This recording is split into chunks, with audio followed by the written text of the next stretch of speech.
I can still remember my first day on the force. Salem PD was in this tiny building on the edge of town.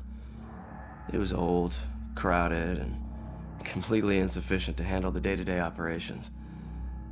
Protecting Salem was getting harder and harder. Finally, the city decided to convert the old armory into our new headquarters. And when we finally moved in, I couldn't believe how big and modern the place was. Not bad for one of the first buildings in Salem. Plus, it just felt right. It used to be the city's first line of defense in a wild frontier, and now it had resumed its post once again, only this time in a modern world. The first week was a little chaotic as we settled in. One officer reported that someone had removed his gun from his locker. It took him 20 minutes to track it down, and when he did, he found it leaning against the wall in one of the unoccupied offices. Also, the late-night station operator reported a strange phone malfunction.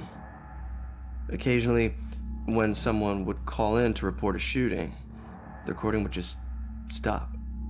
The call would cut out, and the voice of the panicked caller would just loop over and over again until the phone was unplugged. Soon it was pretty clear that these strange occurrences weren't just honest mistakes or faulty phone lines. One evening, the medical examiner came running down the hall in tears. She noticed that her scalpels and other tools had gone missing. She went to get more from the cabinet, but stopped cold at what she saw in the reflection.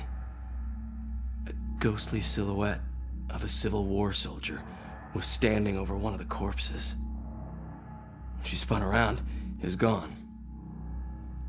She barely noticed how cold the room had gotten before running off.